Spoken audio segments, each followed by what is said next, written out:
Well, the second test is coming up, and if it's anything near as exciting as, well, I certainly found the first test, then it should be a cracker to watch. Can India come back?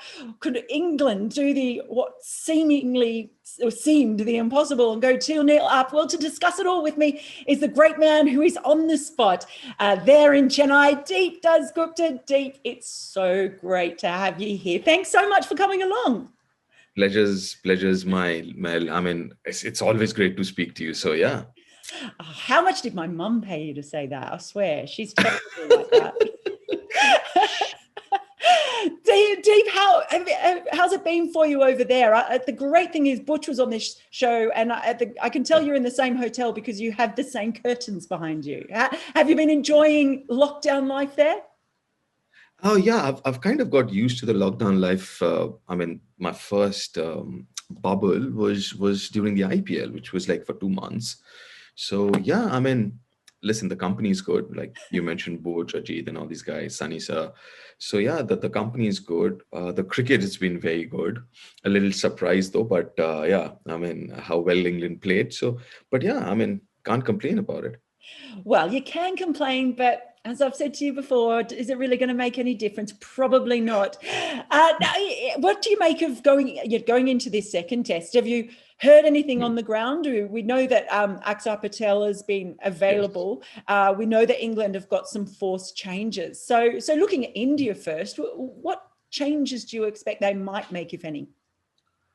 It's a little tricky. It depends on how the Indian team management react to the loss, because we've got to keep in mind a few other things, right? One is the World Test Championship. That's there, right? The bigger picture.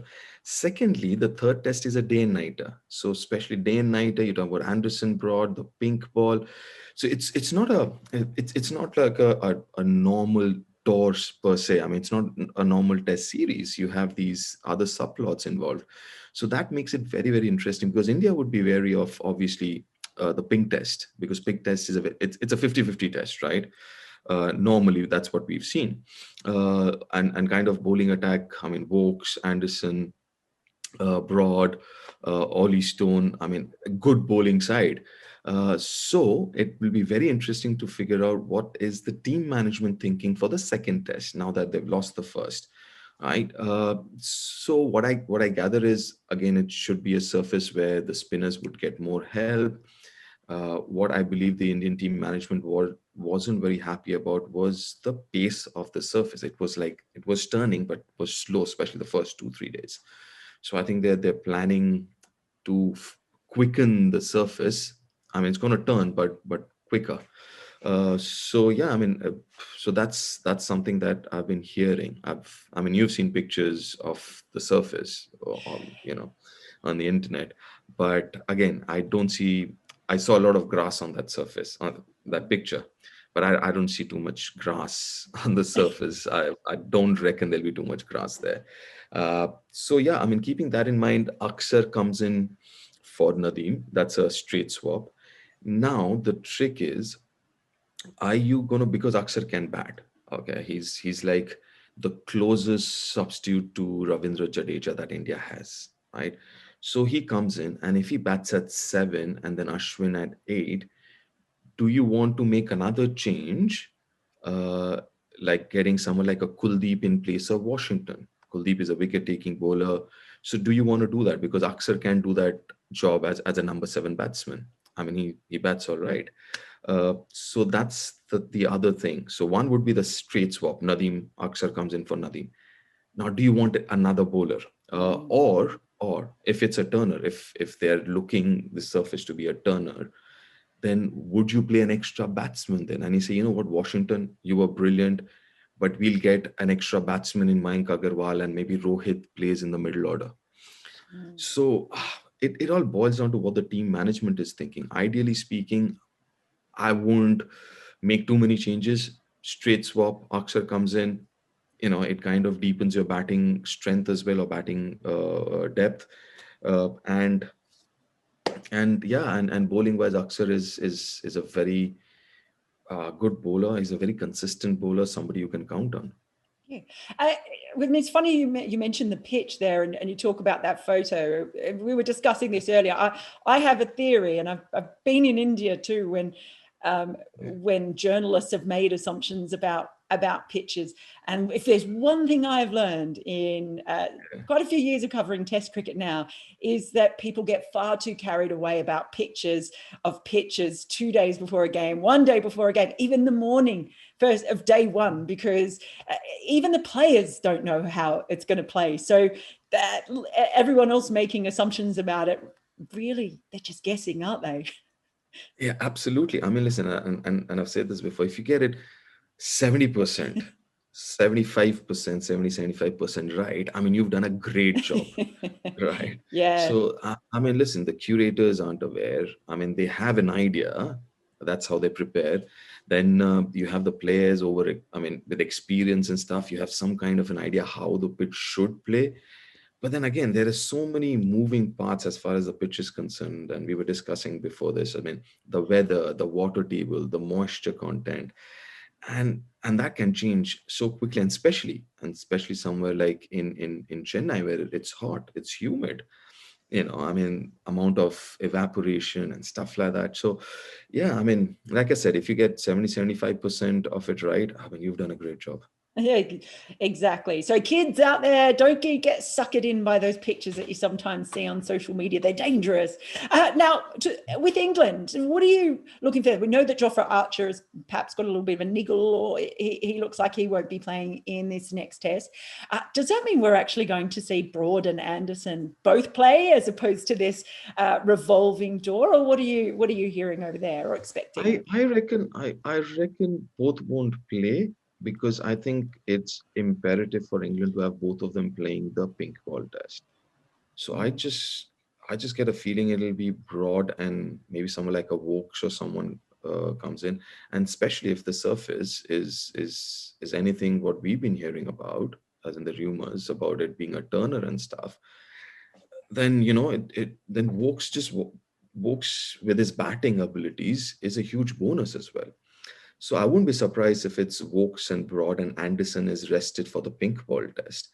So yeah, I mean, Jofra was only here for the first two test matches, right? I think Jofra was only for the first two test matches. Then he Yeah. would go back and come back before the white ball, I guess, series starts. So I think so that would be the end of Jofra with the red ball, I believe, for this series or for this tour. Uh, but I think, yeah, I think Broad and maybe Vokes might play this, and Anderson, yeah, for the pink ball test, rested. What about the spin options? We saw that Dom Bess, probably in particular, struggled with consistency, perhaps throughout that Test match. Although he did pick up a rather handy wicket of Virat Kohli first up. Do Yeah. you see maybe the likes of Moeen Ali getting a sniff in this second Test? I think so, because I saw him bowling as well, and I know he hasn't played a lot of red ball cricket of late, but he's done all right. Last time England toured India, he got a couple of hundreds. He picked up wickets as well. He's done well versus India period, whether it was in India or in England.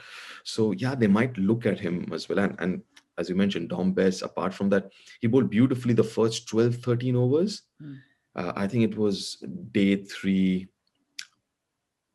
lunch to tea session. He bowled really well. Then post tea, the wheels came off to a certain extent, and he didn't recover. So I'm not too sure. So yeah, Moin won't be a bad option. I mean, and obviously as a batsman also, he gives you that flexibility. He batted at number 4 last time England toured India, I think. So yeah, so obviously, but the biggest challenge would be the fact that he hasn't really played too much of red ball cricket Mm. in the last couple of years, or maybe even more than that. But yeah, I'd say go for him. Well, I'm sure you would, but maybe if you thought it would be advantage India. Of course, you're incredibly impartial all the time. I know that deep. Uh, Thank you. what about the way that India take on this? Because it's an interesting situation after that Test series in Australia, where they were hammered in the first Test. Everything Yeah. was against them. Star players going home, and it was I felt it was like all the pressure was off them. They had nothing to lose and they could just come out and go for it. How does that change in this series now for them and the way they approach this game? That the pressure's kind of back on them because now they're the ones who are at home. They've lost the first test. And so all of a sudden now it's not them, there's, they're not the underdogs coming out swinging and going against the odds. Does that, in some ways, does England have a bit of an advantage there in that probably there was very low expectations of them ahead of this series? I think you absolutely spot on there. I mean, I did mention it to someone before the series started that the tables have turned. So India is where Australia were in that India-Australia series, and England is where India were in that series. So suddenly tables have turned. I mean, obviously at home, and it's not just that. I mean, there are again subplots to that. I mean, some like Virat coming back, and there have been murmurs of Ajinkya doing so well as a leader, blah blah blah. So obviously all that chat also put pressure on the team itself. I mean, now suddenly you're like you have all your top guns back. I mean, Bumrah, Ashwin. I mean, can you imagine the bowling unit for the last test only had one survivor from the last series? I mean, last test at Brisbane, right? The whole bowling unit was new, be it Bumrah, be it Ishant, Ashwin. Only Washington was the survivor from that last test. So the veteran Washington. Playing his second test match. Yeah. So I mean, the pressures on India, and also not just again. I'm sure India has been thinking of the World Test Championship as well. Right. I mean, yes, you have to win the series, but you also have the World Test Championship, and suddenly, you're thinking of, and now after losing the first test, you're like, oh my God, you've got to win all the other three. I think 2-1 also India also gets through if they win 2-1. I think I so. think, And meanwhile, you've yeah, got Australia back here who had thought there were would be very, absolutely very no happy. chance of getting there. And now they've got a sniff. They've done everything they can to let everyone else get in the work. See, people talk about Australia being the baddies. Look, they've done everything to hand the final spot to other teams. And look, they still might get there. but it seems like England and India might return the favor. Which is amazing. Is it really important in India? I was wondering that because Australia, certainly Tim Payne has talked a huge amount about the World Test Championship final. I know it was some people, well, from what I've seen, I don't know if fans in other countries have really embraced it so much, and maybe that's partly been affected by the COVID situation with matches and schedules all over the place. But do you get a sense of if it really is important to Indian cricket? It is. It is. I think World Test Championship is very, very important. And what I gather talking to people in India, everyone's looking at it. I mean, everyone's looking at India qualifying for it. I mean, it is a big deal. It is a big deal. So there's no two ways about it. So if you read, I mean, if you read the newspapers or in the media, such, I mean, everyone's talking about the permutation combination, the score lines. India will qualify, Australia will qualify, or England for that matter. So there is a lot of buzz about that World Test Championship, and it's extremely important. Because end of the day, it's like World Cup of Test cricket, right? And India has been dominating that for last. I wouldn't say dominating, was at the peak for last 2-3 years now. It was number one. I think India became number one 2017 and was there for a good 2.5 years. And also suddenly the system has changed, right? From points, it has become percentage points now. So again, there's been chat about that as well. But yeah, I mean, as far as taking it seriously, definitely yes. And I mean, seeing as you're there, you're sort of observing from closer quarters. Do you think that the Indian side, as you said, there have been quite a few changes. There seemed to be so much media before this test that was still looking back at Australia and that win. Might that have played a part in that first loss, that there still seemed to be maybe a euphoria about what happened in Australia. And do you think, may this loss have, in a perverse way, been a good thing for the Indian side, just to sort of bring them back down to earth and realizing that this series is, I mean, I'm sure they haven't forgotten about this series. That wasn't the deal. But sometimes, it can be after a huge hangover, high. I guess. Yeah. Is that a factor, do you think? I don't think so. I mean, for general public, yes. I mean, we've been talking about the Australia series and how good India were, how good the inexperienced Indian cricketers were. But then I don't think as a player, because before the test series started, I spoke to a couple of them, and they were very focused on this one. So they weren't, yes, while they were very happy of creating history and whatever back in Australia, I think they had their mind back on the job, so to say. So I don't think so. I think it's just that England just outplayed India, as simple as that. Whether it was batting, bowling, I think they just had great plans and executed them brilliantly.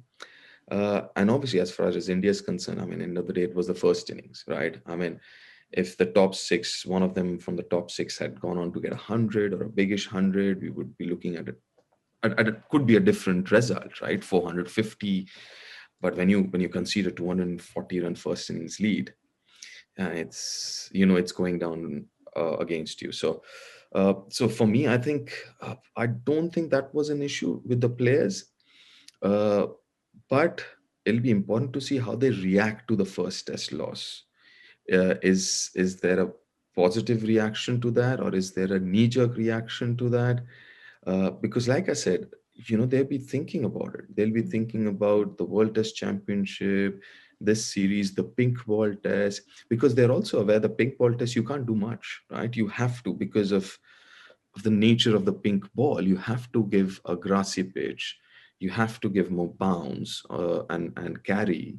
So you really can't control those conditions because of the nature of the pink ball. So you can't control that as much as you would like it to. So now it boils down to now the second test and the fourth test.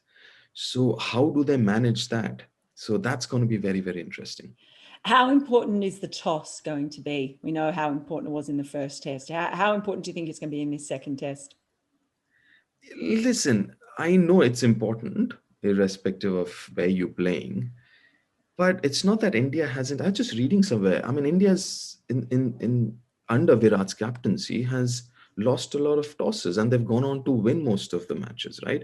So yes, while I do agree that the toss is important, but it's not that important. It's not like you've lost the game, right? So for me, I think toss, it is important, but I mean, it's not. I mean, for example, India lost so many tosses in Australia. I think they lost all the tosses, didn't they? I think I think they won the first test, Yes. and I think the second, third, fourth, they lost the tosses in Yeah. in those test matches. So yeah, I mean, listen, I'm and most importantly, you can't worry about it as a player, right? Because you can't control it. I mean, why worry about it? Because I mean, and being the home team, you don't have any control. At least Joe Root has some kind of a control in terms of calling the toss. But as the home captain, you have absolutely, you're not even flipping the coin. I mean, the match referees flipping the coin, so you've got no control. So yeah, I mean, there's no point thinking about it. But yeah, you've just got to make sure in terms of providing the surface, at least the first innings, or rather the first two innings, the pitch should be equal, as close as possible. It shouldn't be like first day very good, second day very good, post lunch it starts breaking up. Then there's a definite disadvantage then. But if you look at the first test, day three was all right to bat on. When India were batting in their first innings, it wasn't that bad. It was on the slower side, but I thought it was still a good surface to bat on. Yeah, it's not really too much you can do when Jimmy Anderson is bowling the most lethal in swingers that you could imagine on that surface. What do you think the key areas are then? Where do you think this test match might be won or lost then? First innings.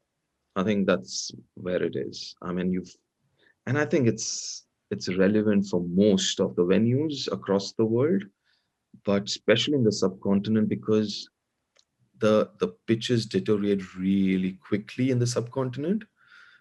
So, day 4, day 5, it just starts turning and bouncing rather quickly, right? But first 3 days are so important. So first innings becomes very, very crucial. If you give away a first innings lead, like a 240 run first innings lead and stuff like that, it gets very, very difficult to come back, right? So I think that's where it's all about. I think first innings is such a key aspect in especially in the subcontinent, because let's say in England and Australia, because the surfaces are generally true unless the cracks open up and it starts misbehaving off the cracks, but otherwise it's not that bad. But here in India, because it starts turning and it becomes, at times it can become a dust bowl. So day 1, 2, and 3 becomes very, very important. Well, especially, I suppose, when Joe Root's out there, because he made batting look ridiculously easy, didn't he? How do India take care of Joe Root? And I mean, take care in like a gangster way. Knock him off. I mean, not literally. I'm not advocating violence against Joe Root. He's a very nice man. But how do they bump him off? Geez, I mean, that's the thing. I mean, listen, he's got what, 650 odd runs in last 3 test matches. I mean, that's just insane, right? But it's important because he's got a clear plan of how he's going to take on the Indian bowl, especially the spinners, right? I mean, last 2 test matches, the last test match in Sri Lanka and the last one here, the first test match here, absolute masterclass in how to sweep the spinners, right? It's absolute masterclass. So the most important thing is you've got to make sure that he has to go to his plan B, because his plan A worked beautifully first test match, right? So you have to make him go to his plan B, which is make him move away from that sweep shot. So that's something that I think the Indian spinners, I think Axar coming back will be an interesting one, because I think one player that India missed like massively was Jadeja. Right, Jadeja, the batsman, Jadeja, the bowler on these surfaces, because the biggest advantage that someone like Jadeja has is he's very consistent with his line length, very rarely gives a loose delivery. And secondly, his pace. He bowls at 90 plus, right? His average pace is 90. So when somebody's bowling as quick as that, it's very difficult to kneel down and start sweeping, right? And he can vary his length. He can bowl those Yorkers as well. So, I mean, it becomes very difficult for the batsman then. Axar, as I mentioned before, is very close to or very is the closest substitute to what Jadeja does. He also it can bowl quick. He's very consistent. Uh, so it'll be very interesting to see how Axar bowls to Joe Root, or rather how Joe Root handles Axar. Uh, so that's the interesting one, because as far as fast bowling is concerned, he looks so comfortable. You got to give it to Bumrah and Nishant. I mean, both of them, they just ran in, bowled 36 overs, and both of them bowled 30 plus overs in the first innings, and they were absolutely fabulous, both of them, I thought.